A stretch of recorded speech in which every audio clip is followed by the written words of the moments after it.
अस्सलाम वालेकुम students, welcome to 000 introvert. आज की वीडियो में हम थ्योरी ऑफ ऑटोमेटा CS402 के लेक्चर नंबर 21 को कवर करेंगे। और यहाँ पर फर्स्ट टॉपिक में हमें एग्जांपल दी गई है जो कि मोर मशीन के बारे में है। सेम टॉपिक को हम पिछले लेक्चर में भी कवर कर चुके हैं और बिल्कुल इसी तरीके से यहाँ पर एक हमें ट्रांजिशन डायग्राम दी गई है और इस डायग्राम में से हमें इस स्ट्रिंग को पास कराना है, ठीक है, जो कि हमारी इनपुट होगी और उसके बाद हमें आउटपुट रिसीव करनी है जो कि इस टाइप की स्ट्रिंग आएगी। अब जरा हम इसको समझ लेते हैं।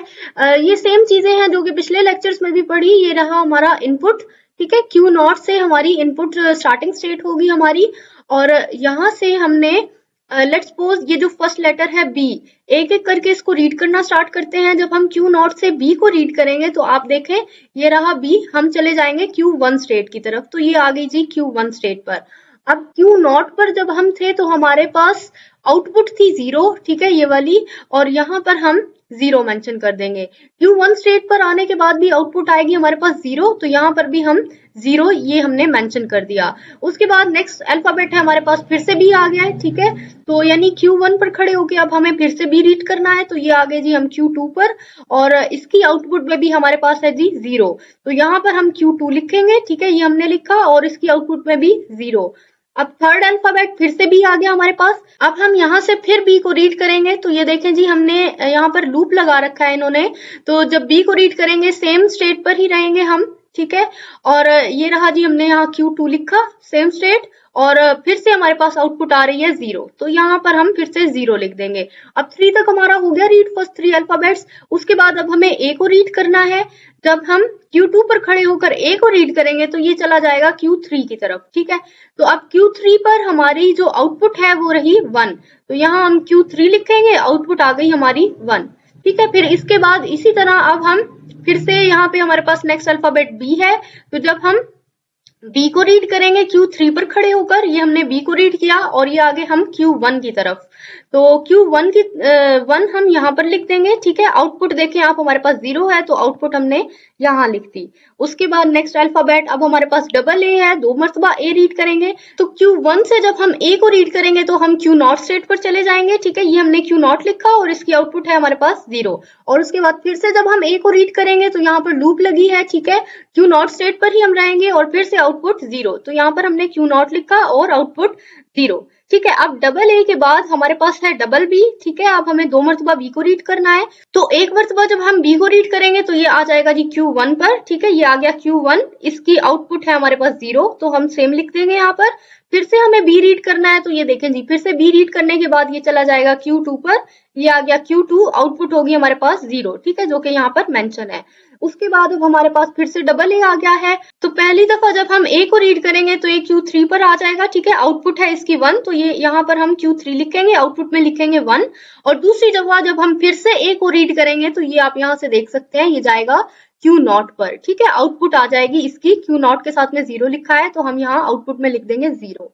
अब आप लोग नोटिस कर सकते हैं कि ये जो आपकी स्ट्रिंग है, जितनी भी आपने इनपुट दी थी, ठीक है, यहाँ पर ये इनपुट लिखी है, इसकी ये जो नीचे वाली स्ट्रिंग है ये आ गई इसकी आउटपुट, ठीक है, जो कि सेम है इस आउटपुट के, तो यानी ये वाली इनपुट पास करवाने के बाद आप इस आउटपुट को रिसीव करेंगे। उसके बाद नेक्स्ट टॉपिक है जी आपके पास मेले मशीन, और ये तकरीबन सेम ही है मोर मशीन से, ठीक है, बस इसमें थोड़ी बहुत चीजें हैं जो कि डिफरेंट है।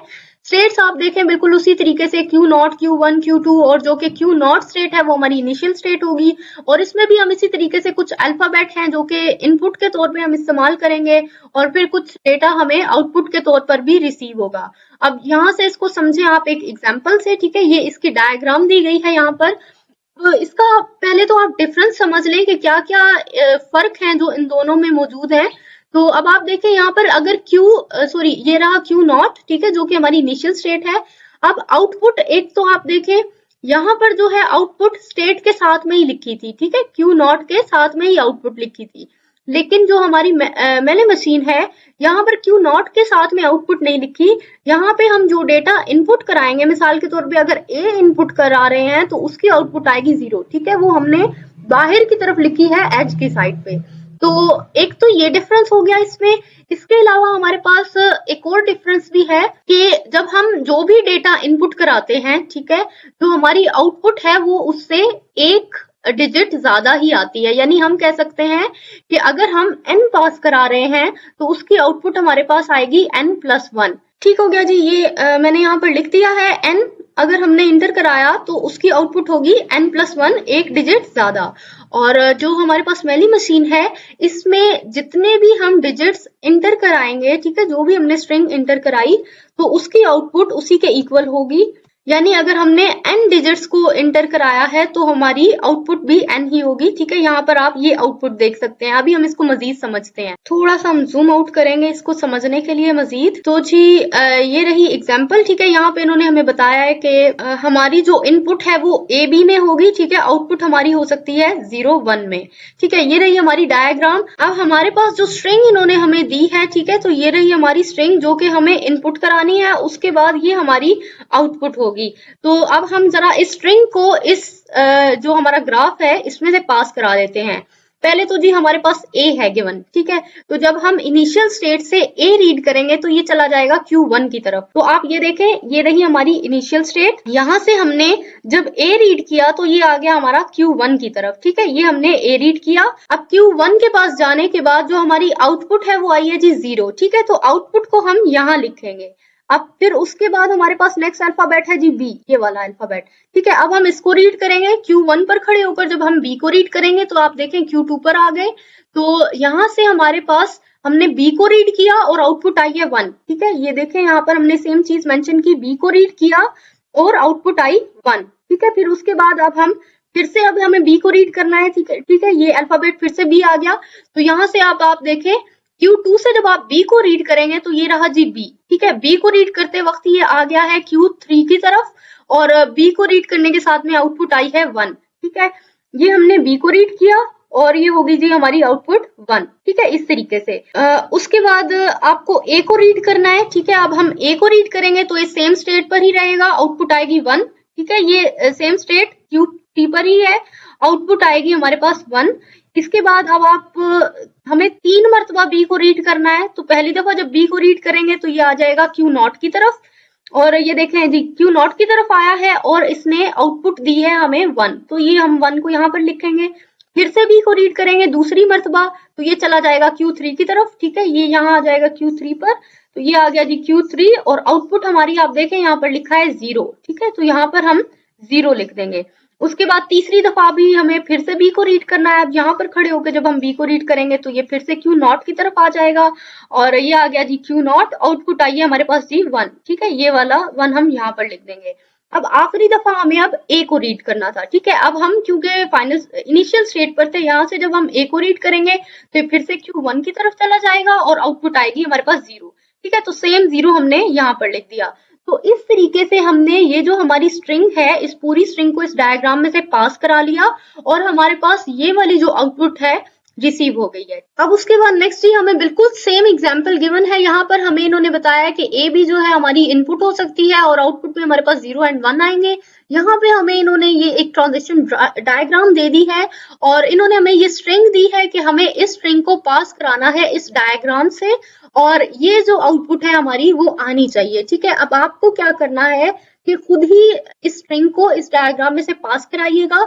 उसके बाद इस तरीके का आपको टेबल जो है जनरेट करना है, साथ में आपकी ये आउटपुट आनी चाहिए। ठीक है, तो स्टूडेंट्स ये मैं आपको प्रेफर करूंगी कि आप इसको खुद से ड्रॉ करें। ठीक है, अगर आपको फिर भी नहीं समझ में आया तो आप मुझसे कमेंट सेक्शन में पूछ सकते हैं। अब यहाँ पर जी नेक्स्ट एग्जांपल है हमारी। यहाँ पे हमें इनपुट के लिए 2 नंबर्स दिए गए हैं, 0 और 1, यानी इन्हीं 2 नंबर्स की इनपुट होगी और आउटपुट में आप देखें यहाँ पर भी हमारे पास 0 और 1 ही है। डायग्राम से समझे आप कि ये रही हमारी इनिशियल स्टेट। अगर तो ये 0 पास करता है, ठीक है, अगर इनपुट होती है हमारी 0 तो आउटपुट आएगी 1। ठीक है, अगर इनपुट होती है हमारी 1 तो आउटपुट आएगी 0। अब आप देखें कि अगर हम 0 को एंटर कर देंगे तो ये 1 हमें एज एन आउटपुट देगा और अगर हम 1 को एंटर करेंगे तो ये हमें 0 एज एन आउटपुट देगा।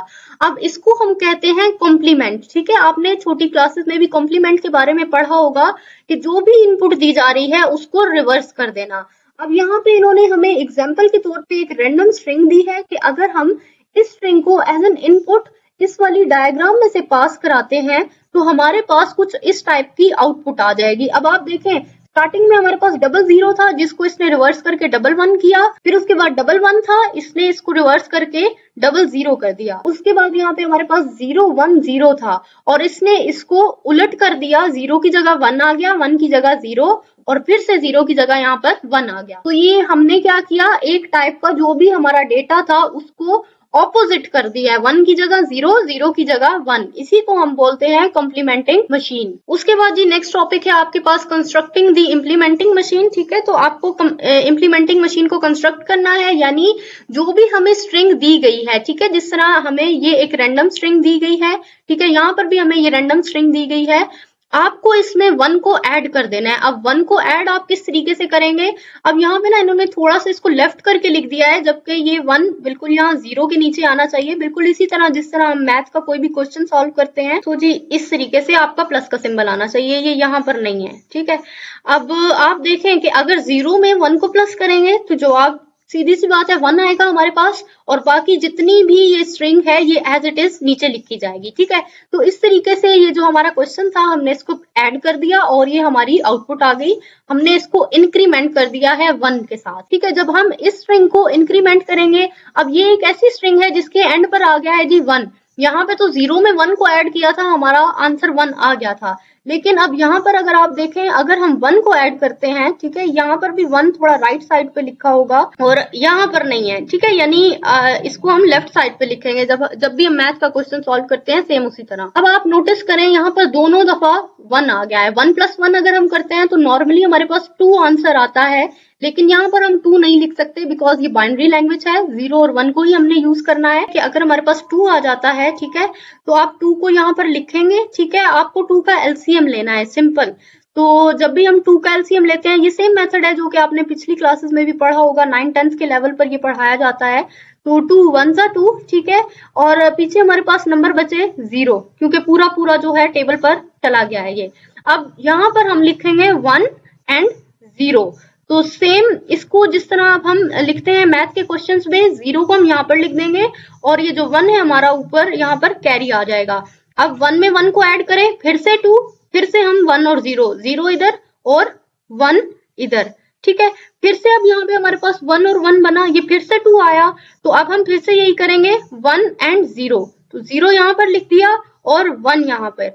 अब हम 1 और 0 को जब ऐड करेंगे तो फिर ये 1 आ जाएगा। तो इस तरीके से हमने 1 को यहाँ पर लिख दिया और बाकी सब स्ट्रिंग एज इट इज आ गई। ठीक है स्टूडेंट्स, तो इस तरीके से हमने इसको सॉल्व किया है। और अब उसके बाद जी हमें यहाँ पर एक एग्जांपल दी गई है कि अगर हम 0 और 1 को इनपुट कर रहे हैं तो आउटपुट भी हमारी 0 and 1 में ही आएगी। अच्छा, ये जो इन्होंने हमें ग्राफ दिया है, तो ये ग्राफ क्या कर रहा है कि जो भी हम यहाँ पर इनपुट देंगे ये उसको इंक्रीमेंट बाय 1 करेगा। ठीक है, तो यहाँ से अब एग्जाम्पल में हमें ये दी गई है स्ट्रिंग कि अगर हम इस स्ट्रिंग को पास कराते हैं इस ग्राफ से, ठीक है, तो यहाँ से ये इस ग्राफ से इंक्रीमेंट कर देगा उसको बाय 1। जिस तरह अब ये हमारी जो स्ट्रिंग थी एंड पर आ रहा था हमारे पास 0, लेकिन जब हमने इस स्ट्रिंग को इस ग्राफ में से पास कराया है, ठीक है, तो यहाँ से ये इंक्रीमेंट हो गया है बाय 1। तो इस तरीके से ये इसके एंड पर हो जाएगा 1, यानी इसमें इन्होंने 1 को मजीद ऐड कर दिया है। ठीक है, तो जी इस तरीके से आप इस स्ट्रिंग को इस ग्राफ से जब पास कराएंगे तो ये इंक्रीमेंट हो जाएगा। अच्छा, उसके बाद सेकंड इन्होंने ये हमें बताया है कि अगर तो हमारी कोई ऐसी स्ट्रिंग हम इस्तेमाल करते हैं कि जिसमें हमारे पास सिर्फ और सिर्फ 1 और 1 ही आता है एज एन इनपुट, ठीक है, अगर वो 0 होता ही नहीं है, ठीक है, तो फिर उसकी आउटपुट भी जो है हमारे पास वो कुछ इसी टाइप की आएगी कि उसके जितने भी हमारे पास नंबर हैं वो सभी हमारे पास 0 हो जाएंगे। ठीक है, क्योंकि इनपुट 1 थी, तो आउटपुट में जब हम सभी को रिवर्स करेंगे तो वो सब 0 हो जाएंगे। ठीक है, तो इस टाइप की जो हमारे पास सिचुएशन है उसको हम बोलेंगे ओवरफ्लो सिचुएशन। तो जी स्टूडेंट्स, यहाँ पर फिर आज हमारा लेक्चर नंबर 21 जो है वो कंप्लीट हो चुका है। आई होप आपके सभी कॉन्सेप्ट्स क्लियर हो चुके होंगे। फिर भी अगर आपका कोई क्वेश्चन है तो आप मुझसे कमेंट सेक्शन में पूछ सकते हैं। स्टूडेंट्स, हमारी वीडियो को लाइक करके शेयर जरूर करिएगा और हमारे चैनल को भी लाजमी सब्सक्राइब कर लें। Thanks for watching my video. Allah Hafiz.